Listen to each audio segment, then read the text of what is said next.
Très bon début de journée à toutes et à tous. Merci de nous rejoindre. Prix d'excellence 2024. Les lauréats seront connus dans quelques heures seulement. 77 prix seront décernés à 78 personnes physiques ou morales. C'est une récompense pour le travail abattu qui est reconnu par la nation. La cérémonie a lieu au palais de la présidence de la République. C'est en présence du chef de l'État ivoirien, le président Alassane Ouattara. La direction de la promotion, de l'investissement et du développement du secteur privé a lancé jeudi dernier à la Chambre du commerce au Plateau l'étude relative à l'élargissement du contenu local aux autres secteurs d'activité en Côte d'Ivoire. Les précisions de Jean-Luc Bambou. Le concept de contenu local désigne pour une entreprise internationale le fait d'intégrer dans ses processus de production des entreprises et de la main-d'œuvre locale dans le pays où celle-ci a des activités. Déjà en vigueur dans plusieurs domaines comme les mines et énergies, cette étude vise à élargir le contenu local aux autres secteurs clés de l'économie ivoirienne. On a beaucoup de mesures incitatives pour attirer le plus d'investisseurs possible qui vont venir financer la plupart des projets qui sont contenus dans notre plan national de développement, celui en cours 2021-2025. Pour ce faire, il est important qu'on puisse intéresser nos petites et moyennes entreprises pour qu'elles puissent s'inscrire dans la chaîne des valeurs. Permettre aux petites et moyennes entreprises locales de croître et de soutenir le tissu économique ivoirien, mais également de développer une expertise pour leurs ressources humaines. Tel est l'objectif de cette nouvelle initiative. Nos PME ont atteint en fait aujourd'hui un niveau de maturité et nos entreprises nationales ont atteint un niveau de maturité de telle sorte qu'il y a des grands projets.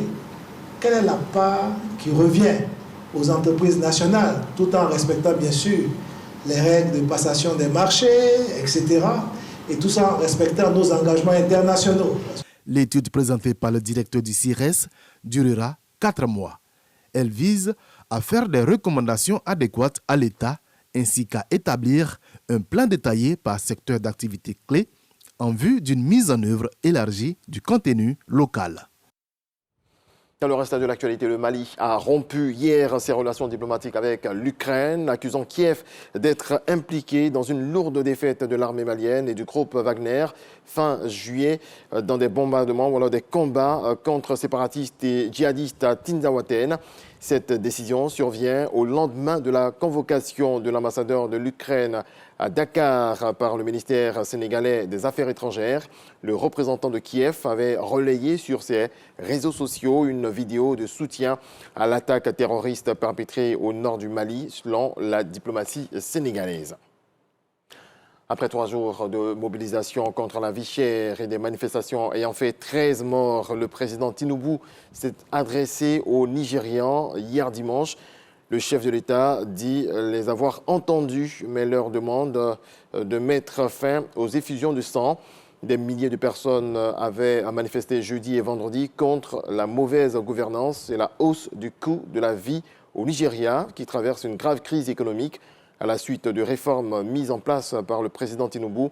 Arrivé au pouvoir en mai 2023, l'inflation des denrées alimentaires dépasse les 40% et le prix de l'essence a triplé.